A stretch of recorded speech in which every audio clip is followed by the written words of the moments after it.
World Pro Racing, where sim racing becomes real.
Senna was a god.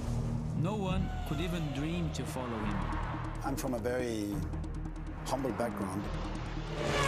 The role of women at that time were really difficult. It's just so dangerous. You are risking not only your life, but also my life.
World Pro Racing, where sim racing becomes real.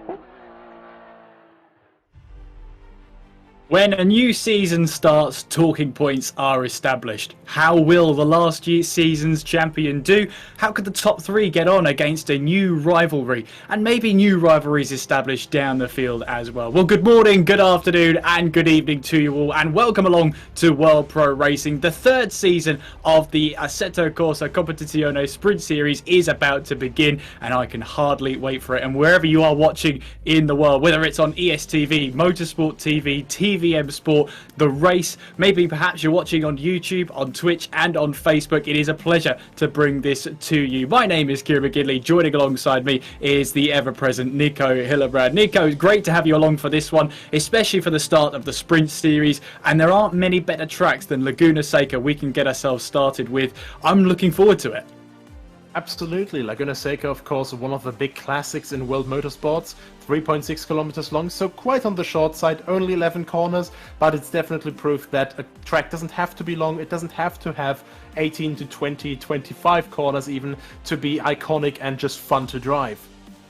Absolutely not, and it's got a lot of history. First built and first raced on in 1957, and there's one part of the track that really has never changed, that legendary corkscrew corner. You're going down multiple stories in the space of a few meters. That undulation change really will test the suspension that you've put into the car. And Nico, when you approach a track like this one, it's quite a lot of undulation to have in just a few short seconds going through the corkscrew. So how do you set the car up for that? It's quite difficult. Of course, you need a certain spring stiffness and, of course, ground clearance as well, simply so the car just completely bottom out. But I think mainly it's really a thing that the balance is just fitting perfectly from the front to the rear, of course, so the rear end doesn't slam on the ground too hard as it also approaches in the end, because as you said, it's such a steep drop, and for just one moment after you go fast to the first apex, you're just free falling almost. And yeah, the car's really noticing that, and so well the drivers in their steering wheels. Yes, we look forward to seeing how the drivers will tackle that corkscrew corner, that legendary section of racetrack. A lot of history in that corner alone, let alone the whole of the racetrack. And over the next 5 weeks, we'll be sort of getting to know these drivers, how they can develop their skills, how they can hone in on that €500 prize pool. The top three will be walking away with a cash prize. All the more incentive there, Nico, to make sure you are at the pointy end of the field no matter what. We first then go to Laguna Seca, which is here right now, tonight. Imola will take us to next week. Then it's Kyalami, Monza and Bathurst. So it's a wide variety of circuits, and unlike previous sprint series where you get to pick and choose your car at every single event, for season 3 you're choosing one car and that's it for the rest of the season. You have to stick with that car for 5 rounds. So when it comes to these wide variety of circuits, you've got plenty of circuits that have that undulation, as we've gone to Laguna Seca tonight. You've got circuits that rely heavily on the bravery of these drivers, Bathurst being one of them, a very narrow track towards the end of the season. But you've also got tracks out there that prioritise top speed, Imola and Monza. So where do you start with that car selection? It's almost like you have to choose a car that's going to compromise you the least. Overall, you have to really just think what you're the most comfortable with, because of course you have certain cars that have their strengths in certain areas or just certain balance of performance packages, because of course 3 of the tracks that we have in this 5 race calendar are of course part of the IGTC pack. So I think the Honda is going to be a rather popular choice overall. Very, very fast in a straight line, makes over 280 kilometers an hour by itself at Bathurst, so we could see some drivers opting for that one. Especially since at Monza, it's a lot of straight lines. The Honda is very, very strong in a straight line. But also, maybe, I think some drivers will also go for, just the more often seen cars. For example, the Mercedes, the Audi, and I don't think that will get Luke Whitehead away from his Ferrari. No, I don't think so. That's going to be a very difficult thing to try and drag him away of. And speaking of Luke Whitehead, he finished runner-up in the series last season. It's Redwan Messaoud who comes into this series as the defending champion. Also have a different race format, so we can only wait and see how this will develop. And honestly, I'm quite looking forward to seeing how the drivers will now adapt to this new format, because of course some guys, the qualifying has a lot more impact on 2 short sprint races of, only 15 minutes that we had last season, instead of this 30-minute race, half tank, and people will actually have to adjust their fuel quite a bit there now. They will indeed, as we see Harry Spears then spearing off into that gravel trap then on the exit of that flying left-hander. There is Luke Whitehead then, who finished runner-up in the series last season, tackling the corkscrew, going all the way through then, and you're dropping so many stories just in that stretch alone as you now make your way through in towards turn 9, onwards towards turn 10. Oh, big moment onto the gravel there, onto the sand, and managing to make sure he keeps the car out of the wall. It's only practice, so this is the perfect opportunity to get those last chunks of mistake out of the way. Here's Artur Czernecki then, as he makes his way towards the line, and the Odyssey Racing Ferrari across the line. He will go to finish off that practice lap. He does improve to a 1:22.5, and it's good enough so far for the 5th fastest car in this practice session. And you can see actually quite a lot of variability still in the field. So, variety, sorry for the incorrect term usage there. Here we have Richard Schäfer from Butler Pal Motorsports. One of the guys who's more seen around the sim grid and RCI normally. However, him and his teammate Johannes Weiss now actually joining the World Pro Racing grid for the first time. And, also for some people who are longer in sim racing, it may be a little bit more popular from the race room side of things, where he was racing against people like Jack Keithley in the Williams team. Yes, so he's got a bit of history behind him as well, as he now makes his way onwards then, and again finding a little bit of sand on the outside then. You would call it grass, but it hardly ever rains here at WeatherTech Raceway, so it's kind of hard to call it grass. It's more like the sort of dried bits of soil you get, so you might as well just call it a gravel trap and be the end of that. Here's Hindsight as he makes his way now up in the Rookie Monsters Ferrari through in towards this flying left-hander, and it's a left-hander here that's causing quite a couple of drivers to, well, almost miss the corner. They're taking a lot of curb on the inside, and that seems to bottom out the car. Yeah, and just generally it's very, very difficult to get that corner right, simply because you have to get so close to that curb.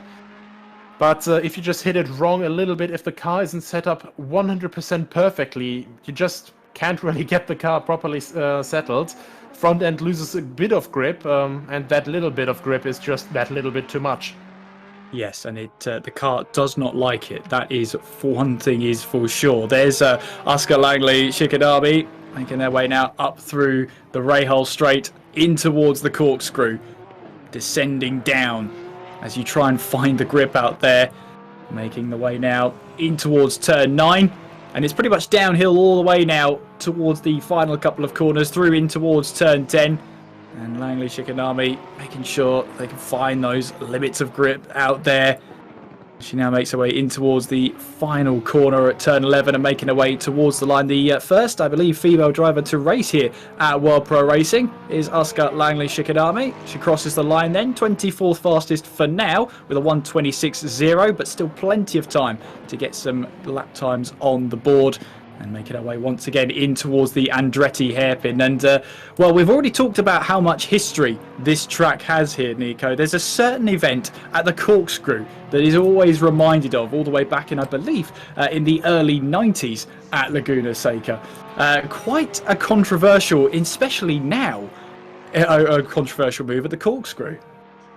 Yeah, actually, late 90s, but it's very close enough. But, well, everyone knows him, Alex Zanardi. Sadly, mostly for his accident, but also Paralympic gold winner in cycling multiple times. Also after he lost his legs, winning multiple races in WTCC. But before that accident happened, two-time Chamka World Series. Well, actually, back before it was the Chamka World Series, back at when it was karts, 1998 and 1999 champion. And it was in those years when he made probably one of the most iconic passes in world motorsport history here. You remember it? Brian Herter, I think. Yes, it was. He did that. Yeah. Yes, because in that season, though, because this was the final round of, it was 1996, I've just reminded myself, because Alex Zanardi then went on to win Rookie of the Season in kart, but then the drivers' champion was Jimmy Vasser, who Jimmy Vasser in the last sort of 3 rounds didn't really have a great performance, but he did enough in the first sort of half of the season. He was absolutely dominant in that first half to make sure that he had really enough points so that the back end of the season, the tail end of the season, didn't matter to him so much. But yeah, the move on Brian Hurt at the Corkscrew still talked about to this present day. In fact, Nico, we're still talking about it right now. Regan Mitchell crosses the line and 9th fastest in this practice session so far. There's Jeffrey Milutinovic. I got that right earlier on, but I can say whatever I want. He's now making his way now through this flying left-hander and making sure that he gets that absolutely perfect. He used the perfect amount of grip on the right-hand side, just on the exit there, just so he doesn't scrub off too much speed, because the one thing you really can't afford to do here at Laguna Seca, there's plenty of long flowing corners, especially into that second sector, and it's somewhere you really can't afford to lose any bit of momentum. Absolutely, and especially in this Porsche here, rear engine, so you really always have to balance it a little bit on the throttle. It's really, really delicate work. But when you can do it right, it really is just a car that you have to deal with whenever you come out of any corner, and especially the last corner is just one of the perfect places where the Porsche can just set it up perfectly, get out of the corner, and if it has just perfect traction, as it normally does, well, quite something to deal with for the next straight into the Andretti hairpin. Yep, and Milutinovic gets his way into 18th place in the Team Fordzilla Porsche. Yep, I found that weird too. However, making their way now in through this long right-hander, picking up plenty of that dry grass on the left-hand side. At the moment, though, we've just got over 2 minutes of this free practice session to go, so this is the perfect opportunity for those drivers to iron out their setups and make sure everything works perfectly for their upcoming qualifying session. 15 minutes of qualifying will await these drivers in a couple of minutes time after this free practice session, and then we'll be into our half-hour race. As Nico was saying before, there is a bit of a format change. We go into the single 30-minute race in season number 3, but also the point system now very heavily weights, in fact so heavily weights that it's the only way to score points, is the I've just seen the team name there of Ashton Cox. It's a great team name. Hi Nathan and Kiyu. So a big shout out to those guys there as Ashton Cox finds his way well off the track. A bit of a shake-up with the point scoring system. It's 60 points for a race win, and it trails all the way down to 30th place scoring at the one single point. But now there's no more bonus points. So there's no bonus point for pole position. There's no bonus point for fastest lap. There's no bonus point for what we called the most consistent driver. That was the driver closest to 100% getting an extra couple of points. So all of the points you can score are only in the finishing position of the half-hour race. Yeah, so all of the, well, so to say, fancy extra points gotten removed. Now it's really just only important where you finish, but also very important, of course, that you finish at all, because after all, it goes down to 30th place in this point system. So even if you're having a bit of a bad race, for example, always worth to carry on and just get that little point. If you know, even if it's down to that little last point, always worth that little consolation point, because who knows, maybe you're gonna need it. Who knows indeed, as Hamada Akizi now makes his way through the final corner and onwards towards the start-finish line, currently 4th fastest in this practice session. And keep an eye on the top of the standings then, because there is Hamada Akizi, who sets exactly the same lap time as Luke Whitehead, a 1:21.8, but because Whitehead said it first, he takes the position there. It is only this free practice session, but I have to say the top 3 right now in this practice session separated by 0.003 of a second. That's, I'm not sure I've ever seen quite something like that before. Well, it's something like Head F in 1997, isn't it? Back in F1 when the European Grand Prix was there. Yeah, well, almost like that. Almost like that, because the 3 drivers got exactly the same time, but this is good enough. Within 0.003 of a second, that's pretty good, I would say. Here's Hinsai now making his way on towards the start-finish line, then currently 9th fastest in the 155 Rookie Monsters Ferrari, and finishes 9th fastest in that practice session, and pulls right over to the left-hand side. Goncalves then 6th fastest in the Porsche then, and we've got Jan Ryler, very familiar name to World Pro Racing, 13th fastest in the Ferrari in this practice session. And of course the checkered flag has been out for a while now, these drivers, and just making sure that they finish off their lap times then. I think Jan Ryler is the last driver out there on a lap at the moment, and as you see, just over 9/10 off the lead pace of Luke Whitehead, and well, actually Luke Whitehead and Hamada Akizi, because they've got both the exact same time in that practice session. But for some reason Ryler didn't want to finish off that practice lap. He's decided to come back to the pits, but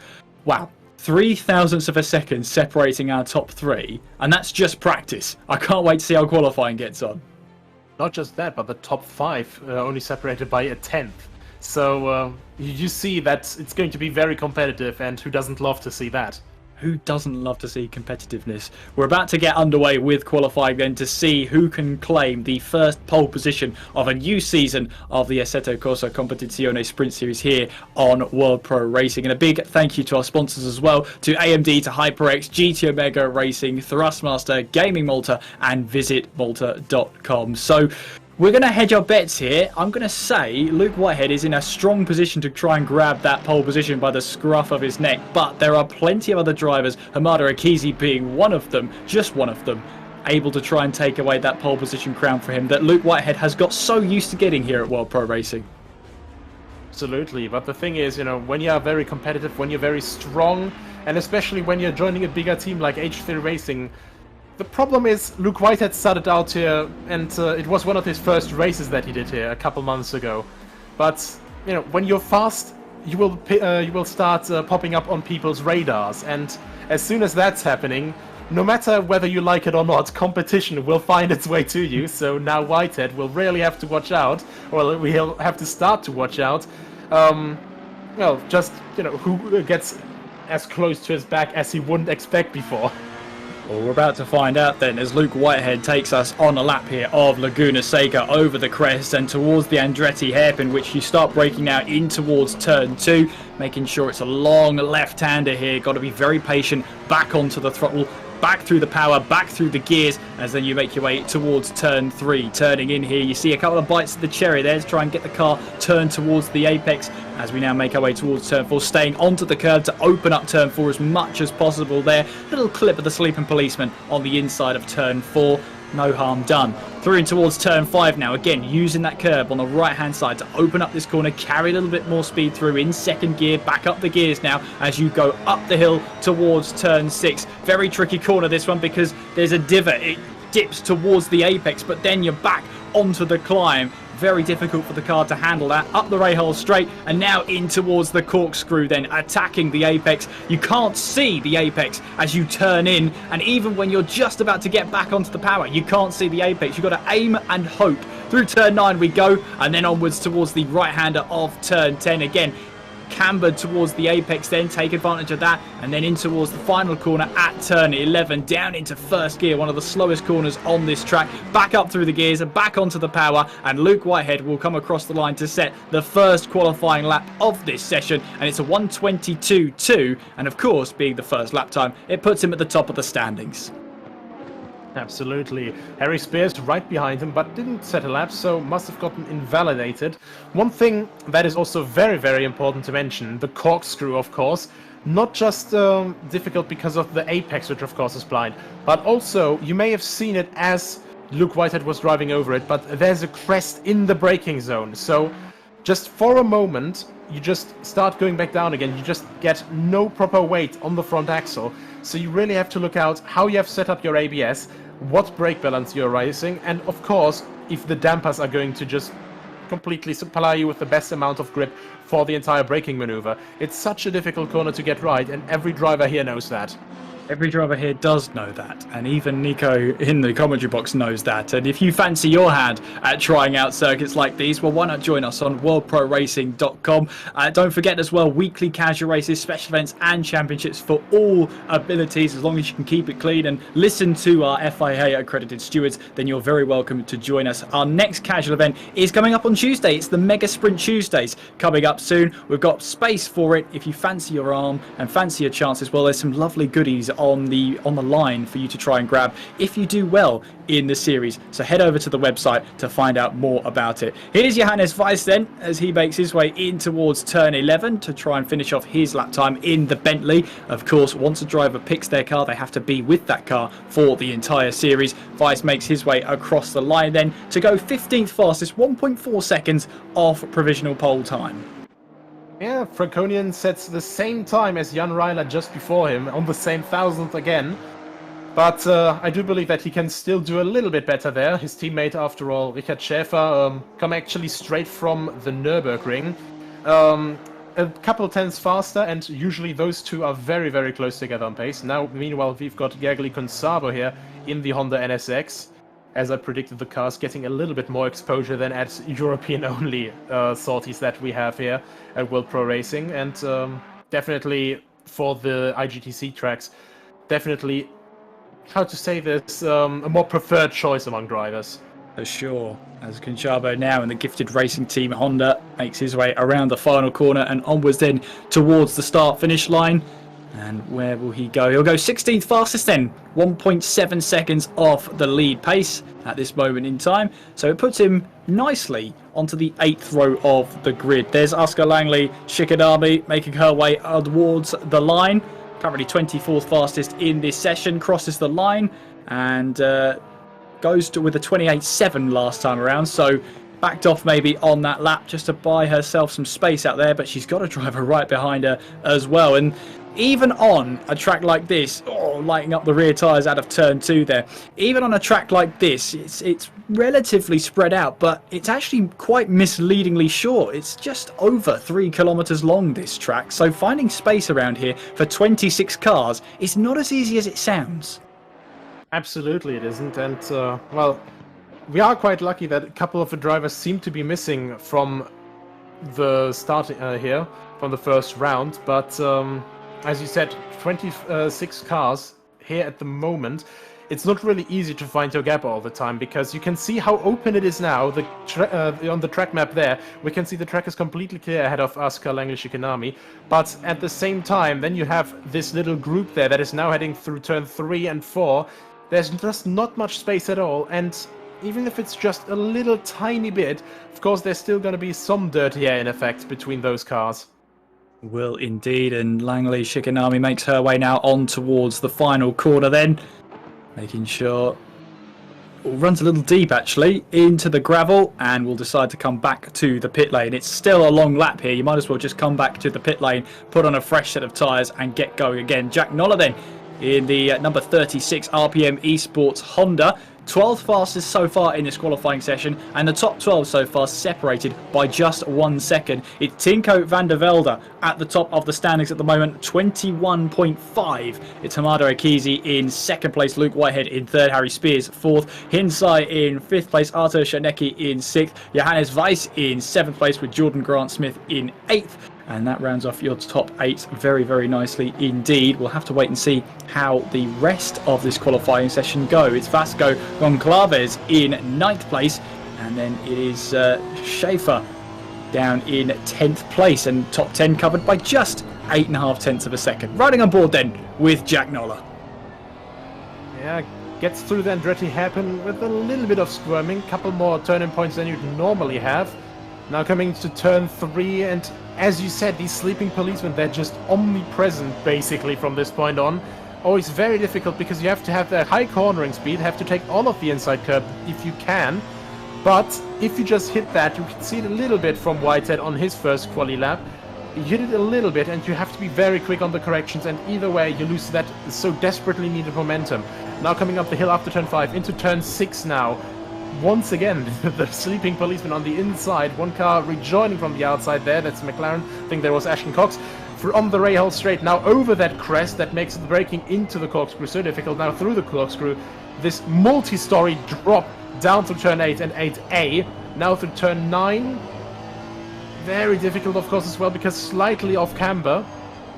Now turn 10, trying to take all of the momentum through there. Not taking all of the curb on the outside that he could have taken there from Noller. But now turns into the last corner, gets a clean launch, well, a little bit of an unclean launch actually, a little bit of a wily rear end, but still comes out and doesn't quite improve. Doesn't quite improve, but a good sign at the very least for Jack Noller then, as currently 12th fastest in this session, of course going for another lap, just under 5.5 minutes to go there. There's Vasco Goncalves then in the Row Racing Porsche, currently 6th fastest. And there is Johannes Weiss going for a trip across this dried grass here. Rejoins back onto track. 8th fastest so far from Weiss, but that's not going to help his lap time whatsoever. Jan Ryler exiting the Andretti hairpin, onwards then towards turn 3. 13th fastest for the Ferrari, then a 22.6, I believe that is his fastest so far. Just over 1 second off of provisional pole position, but at the moment there, top four separated by less than 0.07 of a second. That is mighty, mighty close. Absolutely, and well, I think the more that we still go into these last less than 5 minutes, I think we're going to get a couple guys. We're getting even closer, but Jan Ryler in his pursuit to get closer within that 1 second barrier just barely clips too much off the inside curb and then, well, sadly finds himself in the wall. Does indeed. And there, meanwhile, is the number 66, your pole position driver so far, Tinko van der Velde in the Sidemax Motorworks Ferrari. Top of the table by just over 0.5 tenth of a second from Hamada Akizi in second place, Harry Spears in third, Luke Whitehead in fourth place, Artur Shanecki rounding off our top 5, as the Sidemax Motorworks car might have a little bit of tow from the Bentley ahead as they now make their way in through turn number 5, up the climb then, ascending towards turn 6. Might help to have a little bit of a tow up in towards the corkscrew, then braking hard then, and as you saw with multiple onboard shots, when you go back onto the power you cannot see the apex of the corner. You are positioned in a very, very awkward place, but it's a matter of relying that the track is going to be there, relying that the grip is going to be there, and having complete faith in the car and the setup to get you through the corner in the way that you want. Van der Velde then making his way through the final corner, back onto the power towards the start-finish line. Is this going to be an improvement? At 21.588 is his personal best so far. He does go quicker, 21.534. Every little helps for Tinko van der Velde, and here's a gap at the top of the table increases. Yeah, overall very good line from him. A little bit nervous rear end out of the corkscrew, but nevertheless didn't really hold him up, and well, you can see the improvement coming along. Also very nice to see that size comparison between that humongous Bentley and the, well, rather short, low and sleek Ferrari. So very different approaches into the GT3 class being visible here, and who doesn't love to see that kind of variety? Yeah, and you saw Johannes Weiss then in that Bentley running slightly wide out of turn 3, getting a little bit of a tank slapper on, and immediately you saw Tinko van der Velde get onto the lights to warn him that he's coming through. These drivers' reactions are just slick. They know exactly what to do, and they know what to do in what scenario. Here's Jordan Grant-Smith, who goes 5th fastest in the Open Visor Racing Club Pro Audi. So not a bad lap time at all. All the threes 10ths of a second behind Tinko van der Velde, which puts him now on the head of the 3rd row of the grid. Absolutely, and Jordan Grant-Smith, of course, one of the guys that we're used to seeing all around the communities. A lot of driving experience behind him, and well, it's visible when he's in cars that he's used to. That Audi, he's quite used to it as far as I'm concerned, and I think that he may even still be able to improve a little bit further on that as he makes his way up the hill once again, now coming into turn 6 and up the Rahal Straight. Absolutely. Up he will go then towards the corkscrew. Of course, he's got, at the moment, 2 more laps in him, so long as he's fueled for it. And there is, I think that's Jan Ryler taking a little bit of a different line. Maybe a homage to one driver, Alex Zanardi. But, well, we'll talk less about that one. Grant Smith then making his way through in towards turn 10 and then onwards then towards turn 11. He'll have a little bit of tow from Jan Ryler ahead of him on towards the line. Luke Whitehead back into the pits, then 4th fastest, and he won't have enough time to get back out onto track to maybe set another lap time, so 4th fastest is as fast as he will go then at this moment in time, as Grant Smith will get another opportunity. But Luke Whitehead, look at this purple in the 2nd and last sector, with Harry Spears purple in the 1st, and yet there's 2 drivers ahead of them, none of them purple in either sector, but both faster lap times. Yeah, I think it's just that first sector where Whitehead is really struggling, and it's, well, to be fair, I think overall it's just really something that a Ferrari may be struggling with, because the 2 drivers ahead of him, 1st and 2nd place, both Ferraris, but they're just no match for the naturally aspirated Mercedes V8 engine through their first sector seemingly. Pedro Gomez making his way towards the line in the number 43 car. Now he's 18th fastest. And with just a handful of seconds on the clock, he's still got a chance for one more flying lap where you're into the closing stages now. And Pedro Gomez now with the Rookie Monsters Ferrari, trying to improve a little bit further, because obviously 18th isn't quite the most optimal place to run, but still 9th row, and actually abandons the lap, so 9th row maybe for him a comfortable starting position. Sheldon Scott Muscat now in the number 14 Honda in 15th place, with a little bit of a wily rear end as he hit one of the curbs, trying to improve on his last run as well. Very, very wide, uses all of the track available as he comes up the rail straight again, and now about to be on the braking. Now there he comes onto the braking, over the crest and into the corkscrew, and you can just, it's just so difficult. You can see how much the grip is struggling there, how much the car is struggling to turn in there, and it's really just such an abnormal feeling when you turn into that corner. Your steering gets completely light and then completely heavy. It's basically the same as the dipper at Bathurst. Absolutely, it's a huge challenge for those drivers as Sheldon Muscat then builds up the power out of turn 11 and onwards towards the start-finish line. He's currently 15th fastest. He'll move up to 14th fastest towards the end of that session. Goncalves in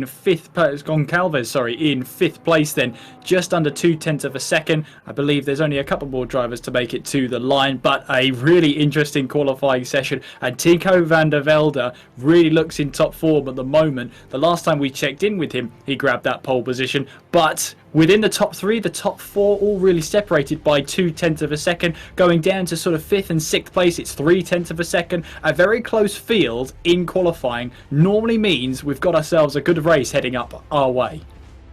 Absolutely, and of course we also can't discredit the notion, of course, because this is quite a high-end series in the end. We have a lot of very highly talented drivers, and of course, well, a cash prize pool. People are going to be mad after that, and I think quite a few of them will be running, you know, qualifying setups, so we will have to see now how they will hold up in the race, of course.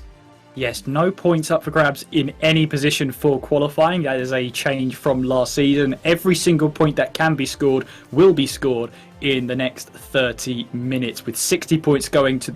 We're about to wait and see who will make it to the top of the standings. As Nico said, there's a prize pool at the end of this series up for grab, €500, which will be split between the top three. So getting in there is going to be really important for these drivers. We've had the likes of Red One Messaoud come here and show us how it's done. Well, without him tonight, there's a chance for somebody else to pick up the pieces. I wonder, Nico, who is it going to be? Well, your guess is as good as mine, because, well, we have a couple of new faces around, of course. Butler Pal Motorsport making their first entry here with 2 Bentleys, actually occupying the 6th row. So, yeah, with how wide the Bentley is, I'd probably say if they just keep it side by side into turn 2, into the Andretti hairpin, it's probably going to be a roadblock for the cars behind.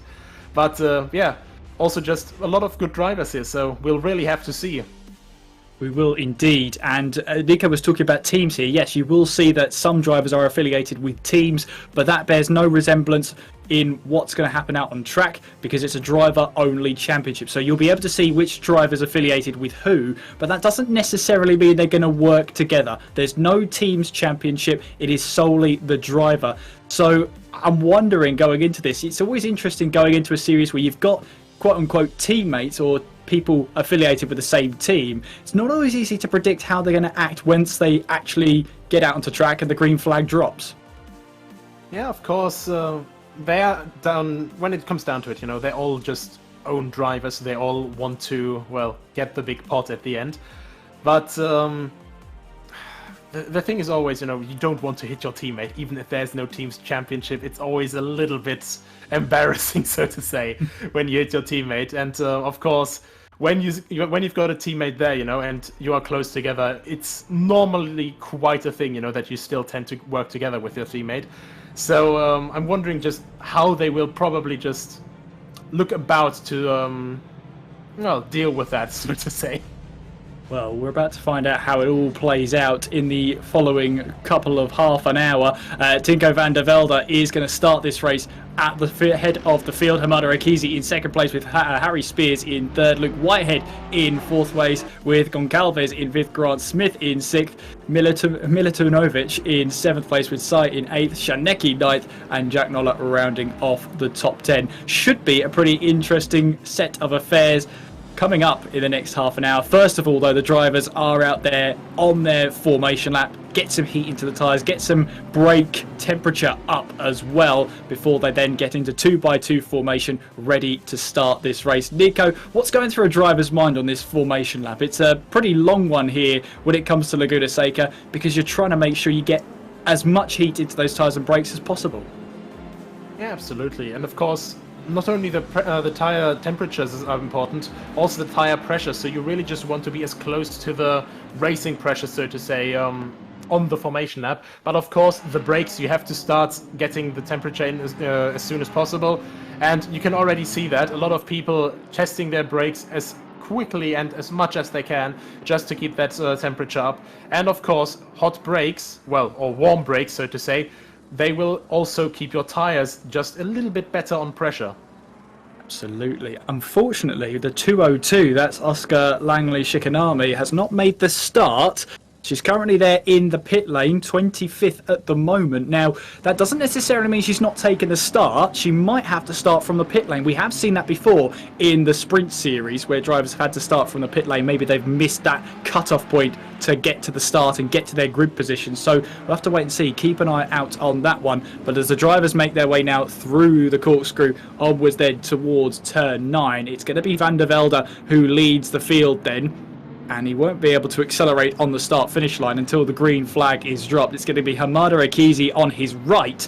So he'll have the inside line, Will van der Velde, in towards the Andretti hairpin, the first braking point on the circuit. But behind them, it's anybody's guess. There's good lines around the outside if you can find them. But we'll have to wait and see what happens then as the drivers, you can see here, just making their way through in towards turn 10 and then just trying to make their way in towards 11. And of course, right now, all that work you've put into the brakes and tyres are slowly evaporating away.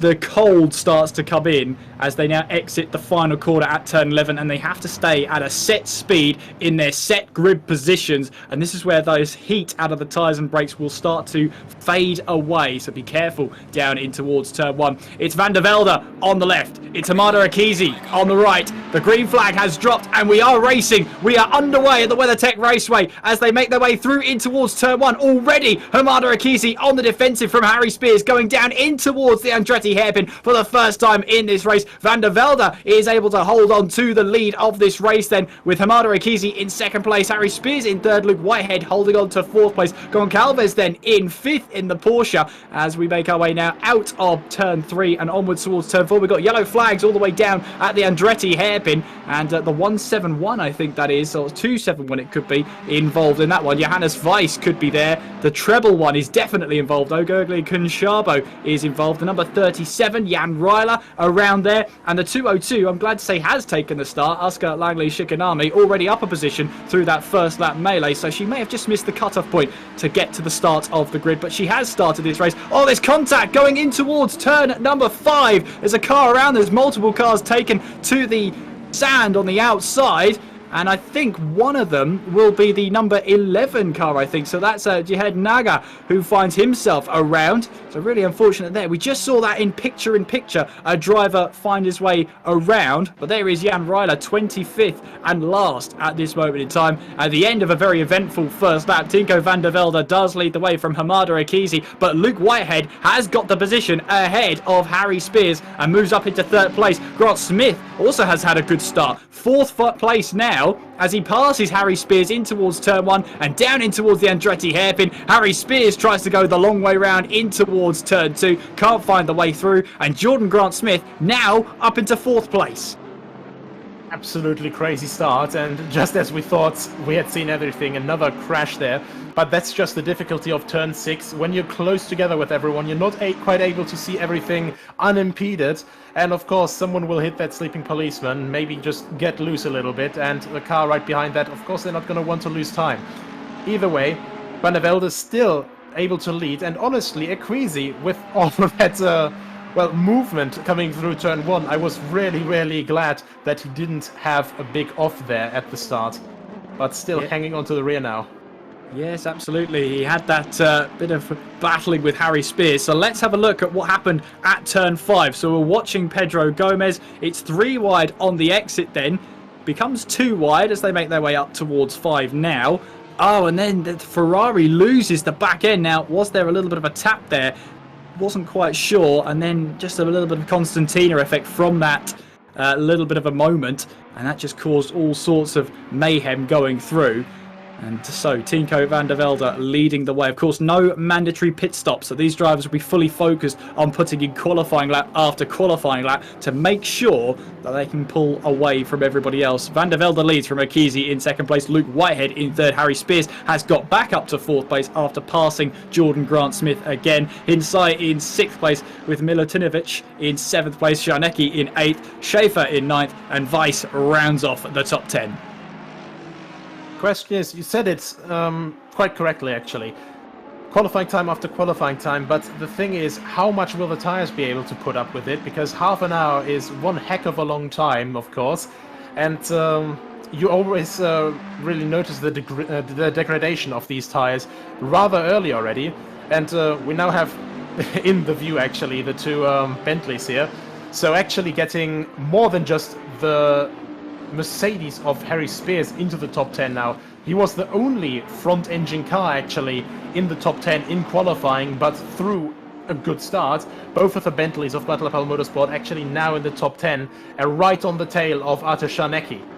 Yeah, and if you're the Butler Powell Motorsport drivers, of course, it's very early on in this series, and it's a driver-owner championship, so these two will be rivals throughout, and they're occupying pretty much the same bit of track. Johannes Weiss then coming out of turn 11, trying to get the better exit and the better run on Schaefer up ahead as they now go over the crest through turn 1 and then find their braking point down towards the Andretti hairpin. Of course, a bit of an eventful opening lap. It'll keep our FIA accredited stewards busy. Adrian Figallo and George Muscat will be quickly onto the case to bring us any news about any penalties being being applied to any of these drivers. Zamfir Radu then is under pressure. I think that's Ashton Cox then up the inside. No, it's not. It's Conchabo up the inside, and the treble one Honda gets the position away then and goes up into 21st place. The next car is the McLaren, the 158 of Ashton Cox, as they're now battling for 20th place in this race as they find their way now through towards turn 4. Zamfir Radu in the Quattroventi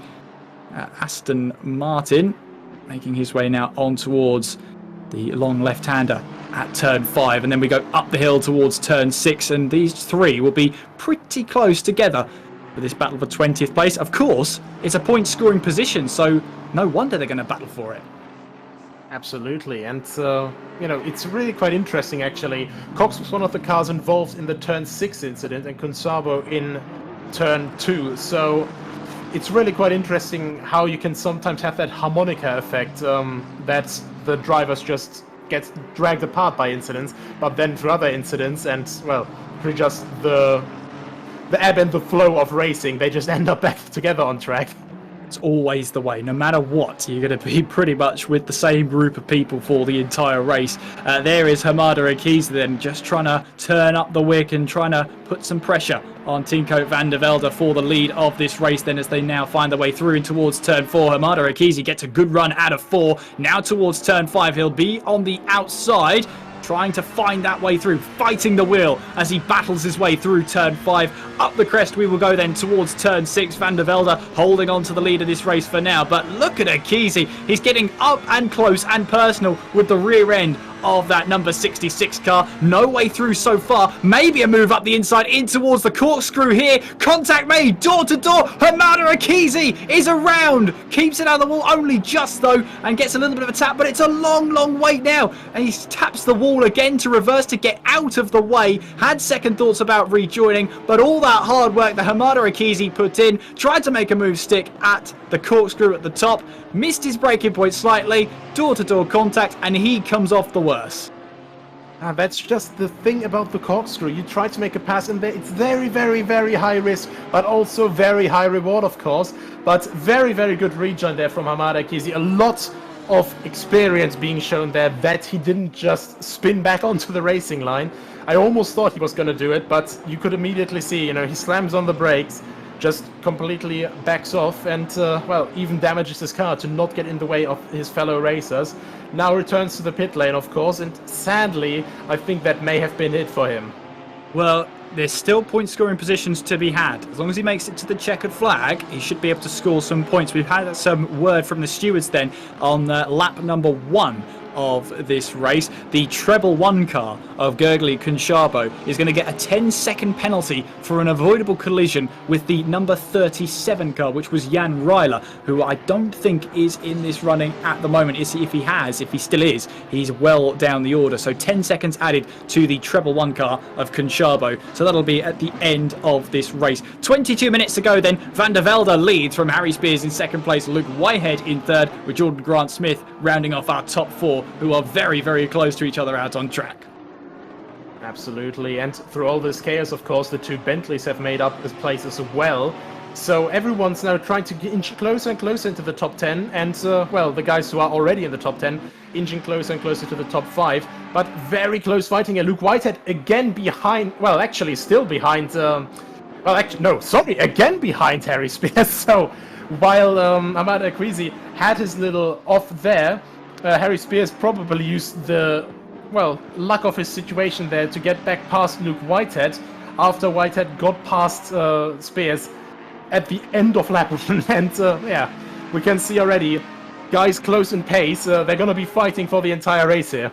And look at that as well. Jordan Grant-Smith fancies his chances as well. Currently 4th place in this race as they now head up the hill out of turn 5 and towards turn 6. But Van der Velde is just trying to get away from that battle for second place between Harry Spears and Luke Whitehead. They now ascend up the Rahal Straight and towards the corkscrew once again. The quick flick of the right at 7, then in towards turn 8, the corkscrew heading down the hill then as you're testing the limits of the car. Then through turn 9 we go to this long left-hander, continuing to go down the hill then in through turn 10.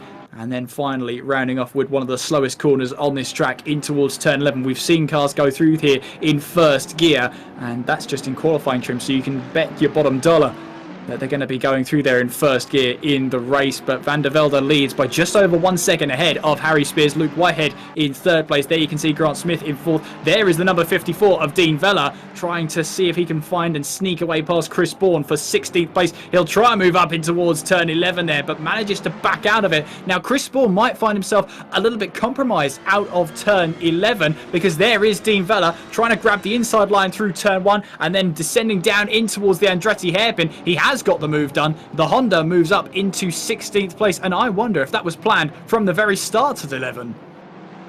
Well, absolutely, and quite honestly, it was just really, really well done here. You have to know your strengths and your weaknesses when you're driving through these, and one of the things about the Ferrari is it's very happy to rotate, very, very happy. It's very agile, but the thing is when it over-rotates a little bit, the traction control is very, very eager to then remind you, hey, you're killing the tires. You are potentially also in a spin that's not recoverable by yourself. I'm going to help you out. But very often, of course, we also saw it with Luke Whitehead earlier, trying to get a run on Harry Spears and then not succeeding. The car's just getting over-controlled, so to say, by the traction control, and you're just losing a bit of time there. And Dean Vella brilliantly used that in his Honda with all the power that the Honda V6 has, with VTEC, of course.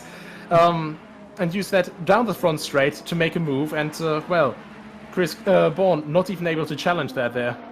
Yeah, because Pedro Gomez got away past in towards the corkscrew, and it just looked like the number 118 car of Chris Bourne lifted off and just let the move happen there. Sheldon Muscat, though, battling away with 13th place between himself and Oscar Saristo. Down in towards the Andretti hairpin we go. Has Muscat got his braking point right? He'll run deep into 2, but he'll have the momentum to take with him as he runs towards turn 3. Sheldon Muscat in the RPM Esports car making his way up into 13th place, but Saristo trying to find a way back past in the Nissan, and correct me if I'm wrong, I believe that's the only Nissan we've got out on track, so a brave decision from Oscar Saristo. At the moment he finds himself in 14th place. Sheldon Muscat though up to 13th and will try and carry on his charge.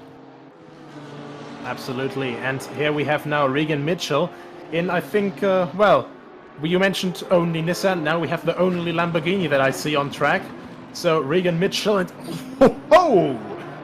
Goncalves very, very late on the brakes there, barely able to get the car stopped. But yeah, this is just one of the things. You get over the crest in the braking zone for the corkscrew. And, well, this lovely saying, you know, Code Brown, it very much applied, I think, to both Mitchell looking into the rearview mirror and Goncalves looking through his windscreen there. Oh, definitely so. As we see then Harry Spears, second place right now. Luke Whitehead trying to sneak a move up the inside, then coming out of the Andretti hairpin. They're running side by side. In through turn 3 we go. Harry Spears managing to hold on for now, but there you'll see Luke Whitehead. He'll get a better run out of turn 3. Through turn 4 we go, and that Mercedes is being hounded by the Ferrari of Luke Whitehead, now making their way on towards turn 5. There you can see just riding aboard the rear wing of the Sidemax Motorworks Mercedes of Harry Spears that Luke Whitehead has got him in his sights and just filling those mirrors of the Mercedes at the moment. Grant Smith lurking behind as well, looking to try and pick up the pieces, and Hinsai as well in 5th place. You can just about see about 1.8 behind the Audi of Grant Smith. There you can see how hard that Harry Spears is having to defend this position. As we see then, you can see that Luke Whitehead wants that move done then in towards turn 9, but can't quite find it. Maybe down in towards turn 10. No, Harry Spears driving the widest Mercedes here at the WeatherTech Raceway. This is allowing, look, Jordan Grant Smith to close up to this battle. In towards turn 11 we go. Maybe he'll have a chance out of the final corner to get a good run and up towards turns 1 and 2. This is allowing Tinko van der Velde, by the way, to get a sizable lead. 3.6 seconds it is with only 16 minutes to go, and we've had word from the stewards then that the number 11 car of Jahed Naga is going to get a drive-through penalty for causing an avoidable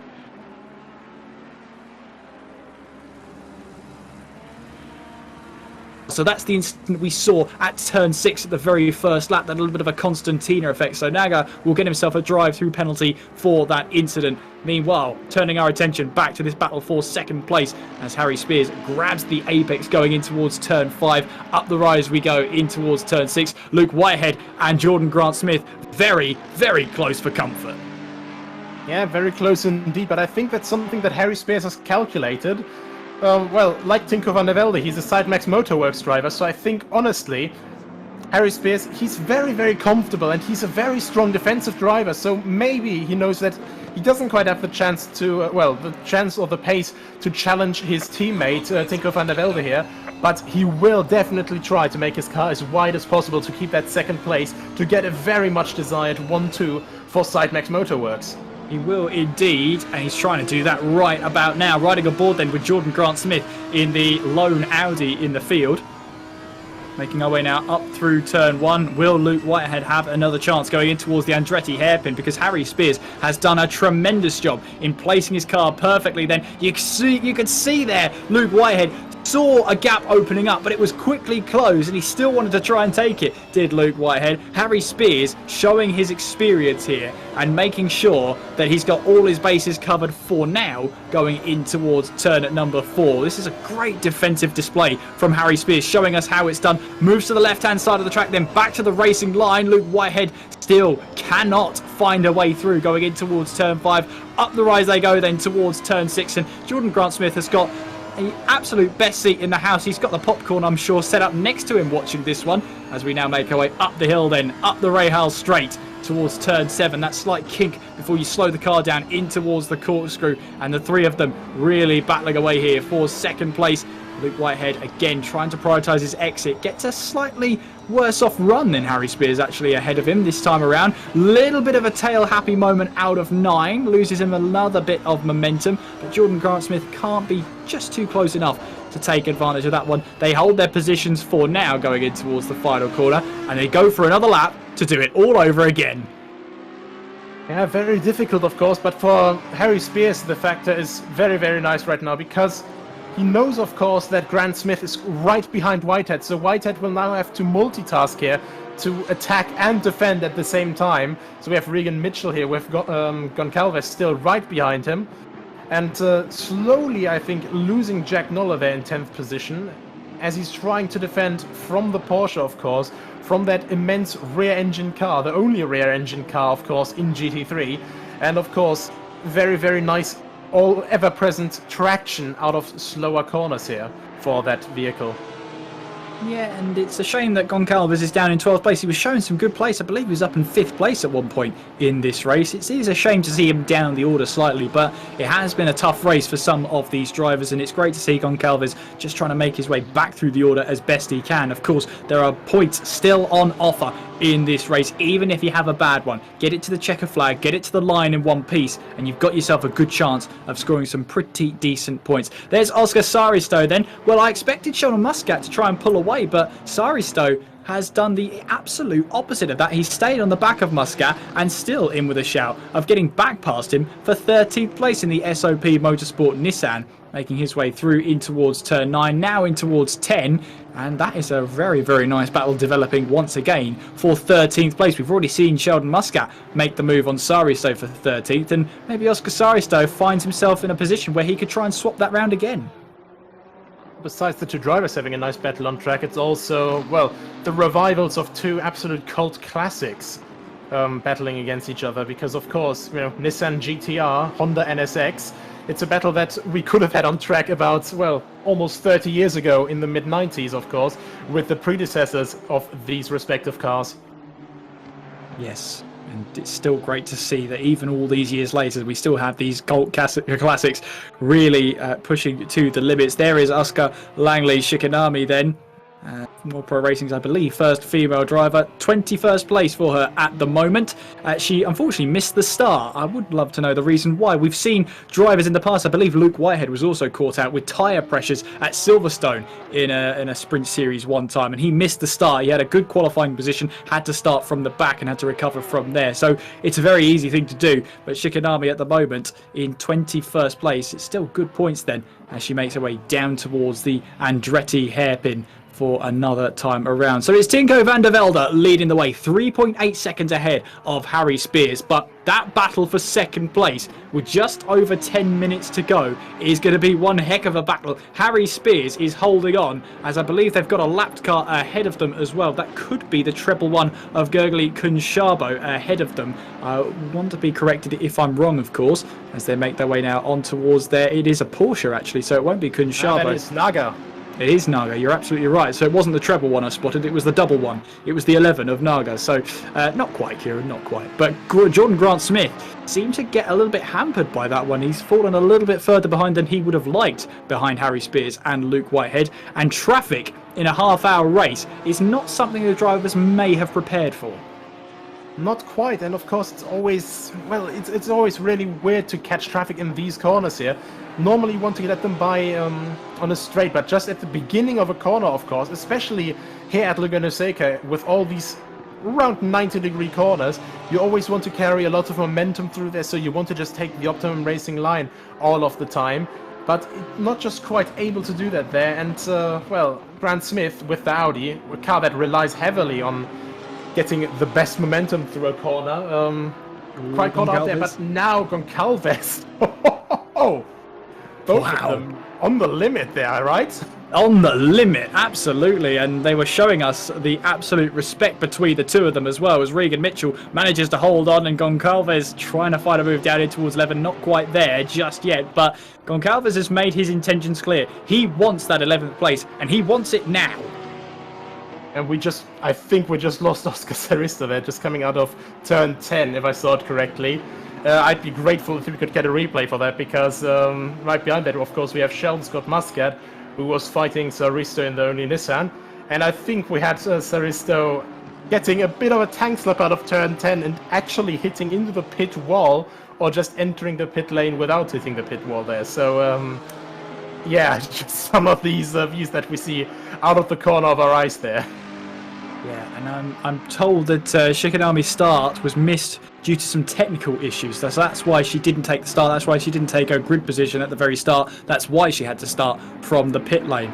Luke Whitehead then really attacking the second part of the corkscrew as you head down the hill, really taking and making use of the curb on the left-hand side to make that part as straight as possible, try and build up the speed and build up that momentum. Whitehead then trying to size up a move, maybe around the outside in towards turn 11. Harry Spears on his inside. In theory, Luke Whitehead will have the power to put down sooner. Harry Spears does well enough to shut that door. There you can see Grant Smith then in the Audi, taking advantage of a little bit of a tow then, down towards the Andretti hairpin we go once again with just over 7.5 minutes left in the first round of the sprint series there. Grant Smith fancies his move up the inside, sticking a front splitter up the inside, but not quite there enough to take advantage of Luke Whitehead and his positioning there at the exit of the hairpin. And whilst Grant Smith does that, it means that Luke Whitehead loses a little bit of momentum from Harry Spears ahead. So if they start battling each other, they might do each other worse than might actually be helping each other at the moment. Absolutely, but honestly, just that moment through the last corner, normally I would have expected Whitehead to be able to pull side to side, but Spears in that actually non-Evo Mercedes, that raw amount of power in that car, absolutely incredible. And now Dean Vella's trying to go around the outside, has a bit of contact there. I think that was with, yeah, that is Radu. And now past Radu, so I think that is something that may have to be looked at, whether it was Vella closing the door a little bit on Radu, or if Radu was just simply understeering into Vella. But either way, Vella gets past Radu through the Andretti hairpin, and now up into 17th place. Yep, 17th place for Dean Vella in the number 54 RPM eSports car. His next target, 2 seconds up the road, will be Silver Pyramids in that number 23. However, I don't think Radu is done just yet. He wants that position back as they now make their way through turn 6, up the Rahal straight, and then towards the corkscrew once again, as the cars now file their way through. Oh, Gergely Kunshabo, did he make contact with the back of the Aston Martin of Zamfir Radu then? He certainly backed off there and let the Aston Martin take the track there. So that, to me, indicates a sign of guilt there from Gergely Kunshabo. Yeah, absolutely, and you saw how much overspeed the Aston Martin randomly had, so well, suddenly had, And I think that's really because Consabo just really difficult there. Probably just had a little bit of damage on the front already, and then of course when there's less front downforce, you need all of the downforce that you can get on the brakes, and well, ABS maybe just set in a little bit too much, or he just misses his braking point a little bit too far, and that contact is then easily made, of course. Yep, and there's Gurley Conchabo then getting up to 18th place. Of course, he has a 10-second time penalty for that avoidable collision penalty that he was awarded by the stewards on the very first lap of this race. So he's worked hard to get that pass done on Radu, but it's going to be taken away from him. He won't pull away 10 seconds in 5 minutes. Goncalves then 12th place in this race so far, as he makes his way now down in towards turn 11. He's got Regan Mitchell right ahead, Jack Noller for 10th place as well in the distance, as Sheldon Muscat fancies his chances of joining on to this battle and latching on and seeing if he can find a couple of positions here and there.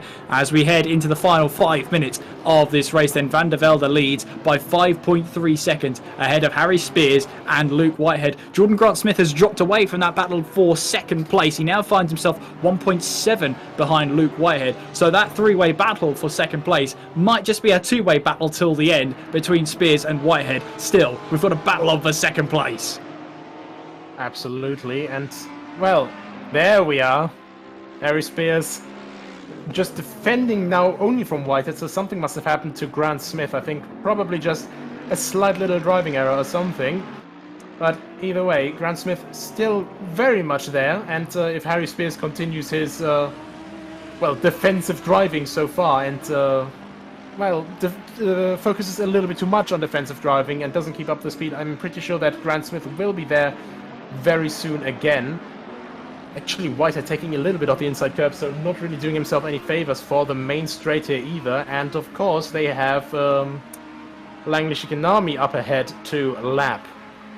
Yes, they do. And Harry Spears here, I have to say, it has been such a great drive from these Sidemax Motorworks cars of Tinko van der Velde currently leading the way. Harry Spears holding on to second place, but holding on would probably not do this drive justice. He has been defending brilliantly all race long. He's put his car in exactly the right places, and he's made life difficult for Luke Whitehead. There's Vasco Goncalves then up the inside of the number 69 of Regan Mitchell, and now moves into 11th place. And Jack Noller, that's for 10th place. And we know Goncalves has some good pace around here at the WeatherTech Raceway. He might fancy his chances here on Jack Noller. Into the toe he will go. And on the run towards turn 5, not normally an overtaking opportunity at the best of times. Through we go in towards turn 5, but watch that space for Goncalves. He's got his pace back, he's got past Regan Mitchell, he's now got Jack Noller ahead. That's a battle for 10th. Absolutely, and meanwhile at the back we also have Sheldon Scott Muscat lashed right on now, but look at this momentum that he got through turn 6, maybe looking down the inside, no, not quite, thinks better of it, and actually, just maybe a little bit of magic there from the camera angle, but that looked very close to me on the brakes for Sheldon Muscat right behind of Regan Mitchell. It did. However, Goncalves does manage to keep it out of the rear splitter of Jack Noller, thankfully. In towards turn 11 we will go with only just over 2 minutes on the clock. We will get at least 2 more laps in this race. There's a battle for 7th place developing as Schaefer tries to go up the inside but clouts the sleeping policeman on the inside of the Andretti hairpin, and that is the Team Fordzilla car managing to hold on. Milutinovic just holding on to 7th place at the moment from Schaefer, and Weiss right behind. 2 Bentleys. 1 Bentley in your rearview mirrors is already terrifying enough. Double that and it's double trouble. Absolutely, and well, of course, we also have the complete opposites from each other. You know, front engine naturally aspirated, well, rear engine naturally aspirated flat 6, and well, a small little sports car and 2 big V8 twin turbo. Well, not even saloons, they're just way bigger than that even. So yeah, but once again, Goncalves, sorry.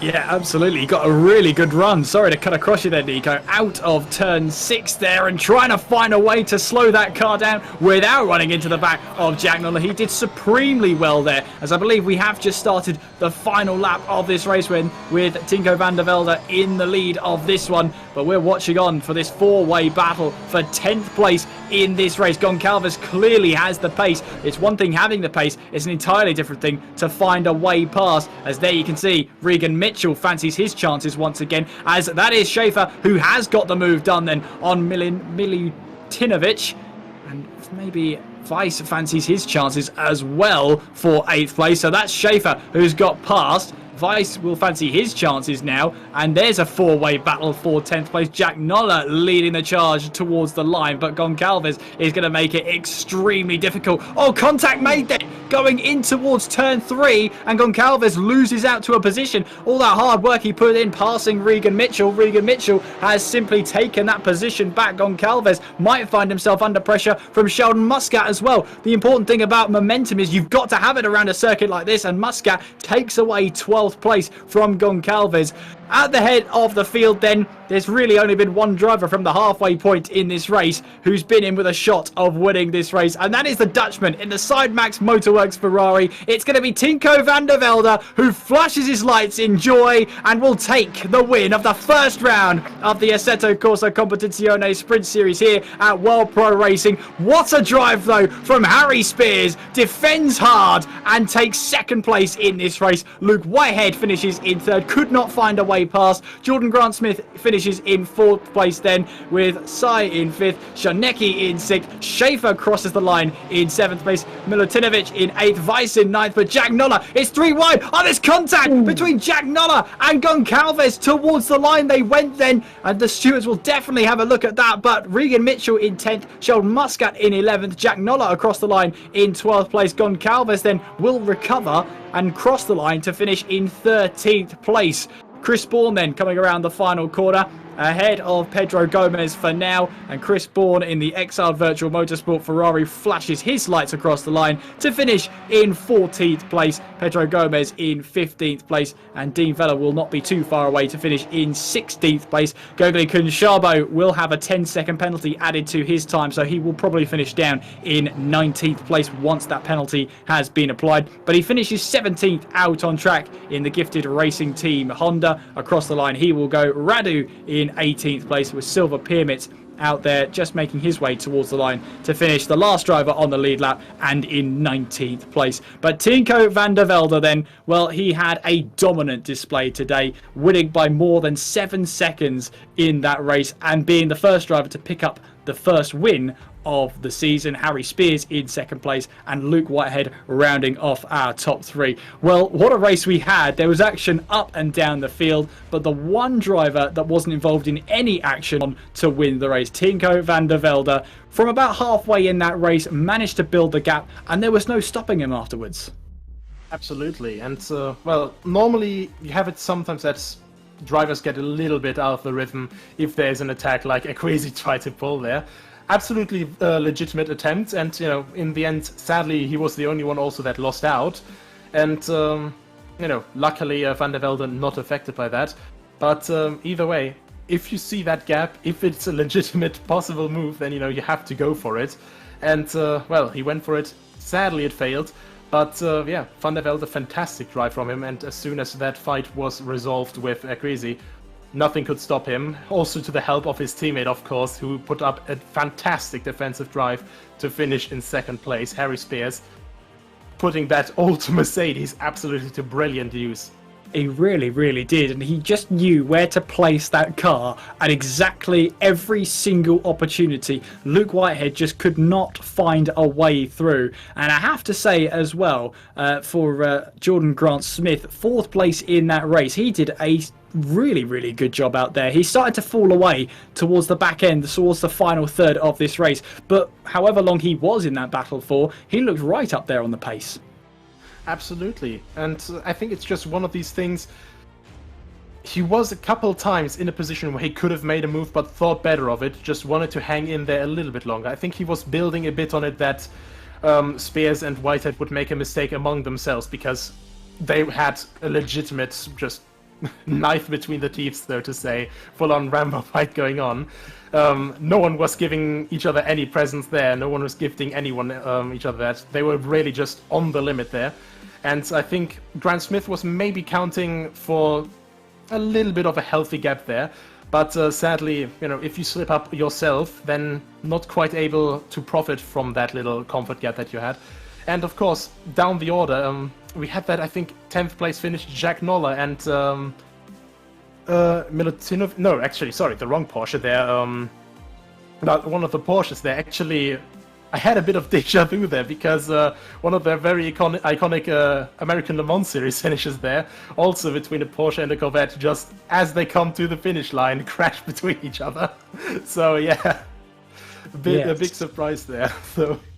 It was a big surprise because Pedro Gomez obviously as well finishing further down the order than we maybe expected, but it was Vasco Goncalves who found himself in a little bit of trouble there in that Porsche going towards the start-finish line. He really did have a tough race today. He had the pace. We showed that in qualifying and in practice that he had the pace, but nothing seemed to go his way today.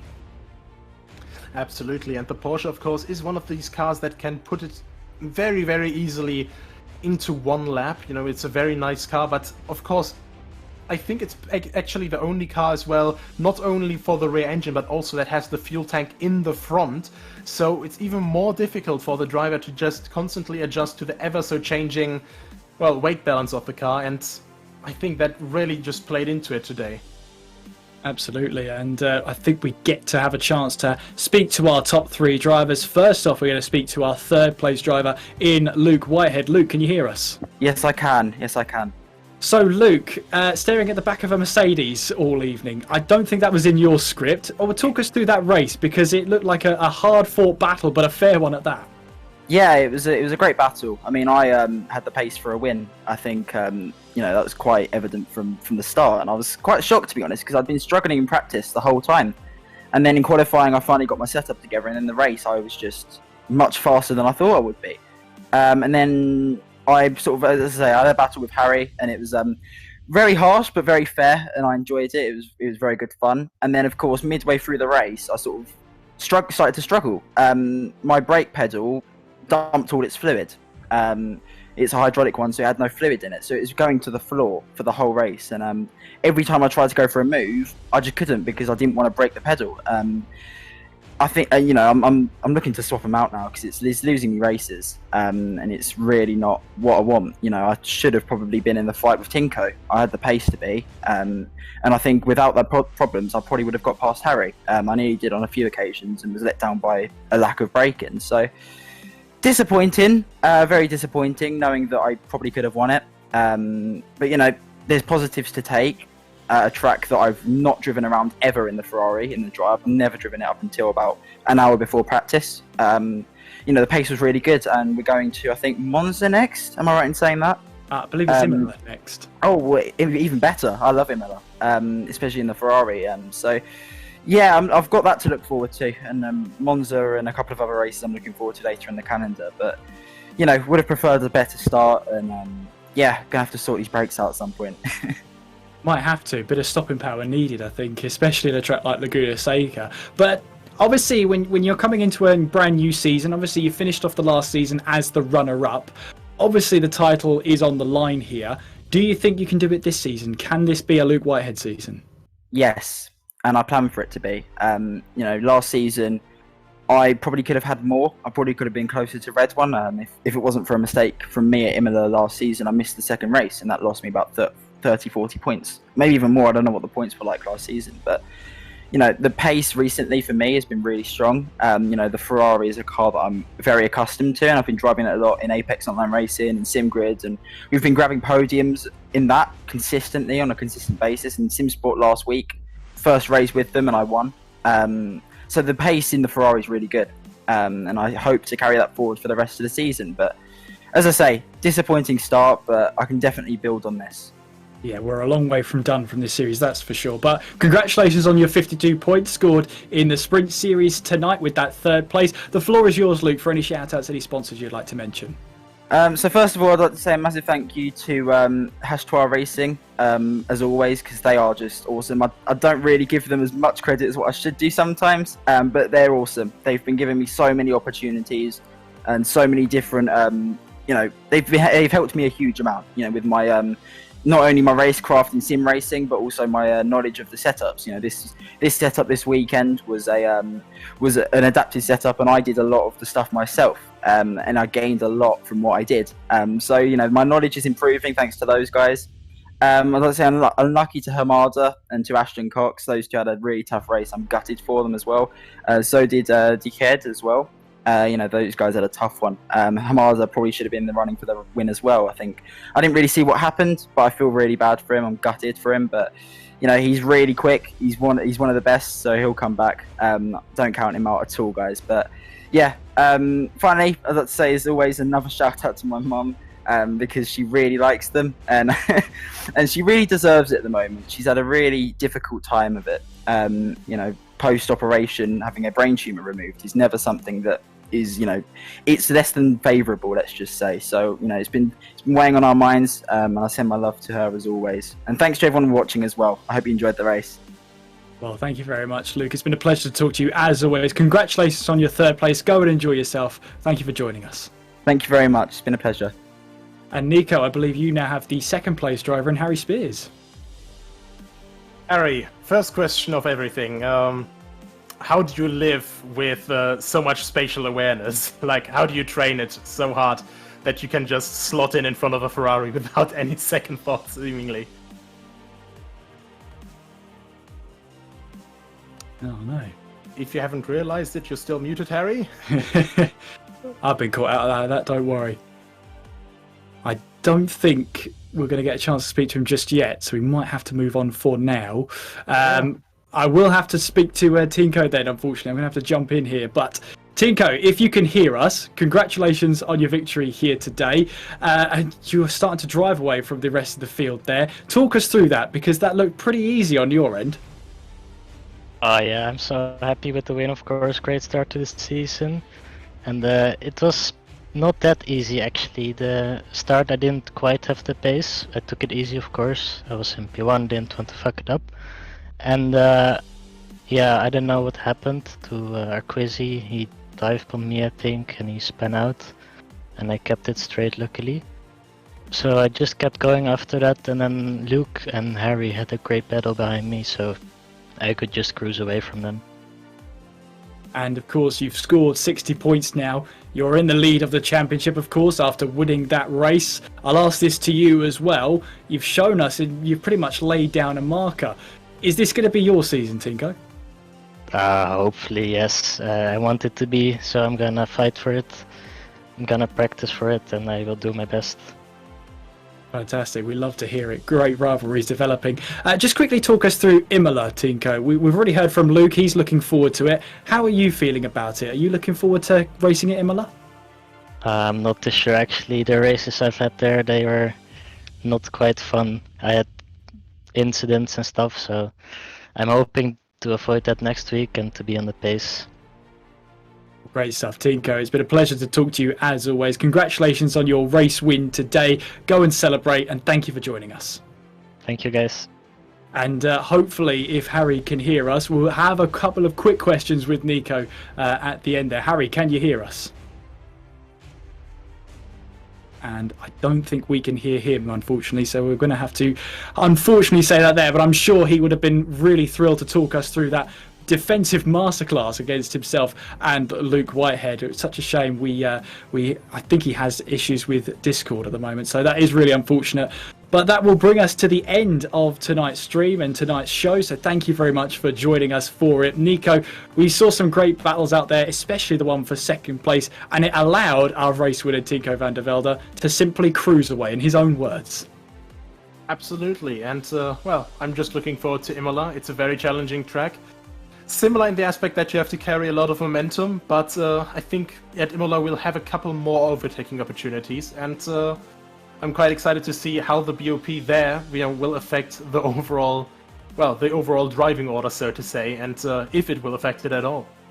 And you can join us here. Hope you're excited for it as well. Next week, set the date in your diaries, write it down so you don't forget. We'll be here live at Imola for the second round of the Assetto Corsa Competizione Sprint Series here at World Pro Racing. And wherever you've been watching us on ESTV, Motorsport TV, TVM Sport, on the race as well. Perhaps you've been watching us on YouTube, on Twitch and on Facebook. It's been a pleasure to bring this race to you, and we hope to see you again soon. A big thank you to our sponsors in AMD, HyperX, GT Omega Racing, Thrustmaster, Gaming Malta and VisitMalta.com. Our FIA accredited stewards in Adrian Figallo and George Muscat. Our guys behind the camera as well in Justin and Nathan Mifsud. They're doing a fantastic job as always on the scene and bringing us the streams. From Nico as well, being my companion here, doing a great job as always. We'll hope to see you again next time here on World Pro Racing. And until then, take care of yourselves. And we'll see you again very soon.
World Pro Racing, where sim racing becomes real.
Senna was a god. No one could even dream to follow him. I'm from a very humble background. The role of women at that time were really difficult. It's just so dangerous. You're risking not only your life, but also my life.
World Pro Racing, where sim racing becomes real.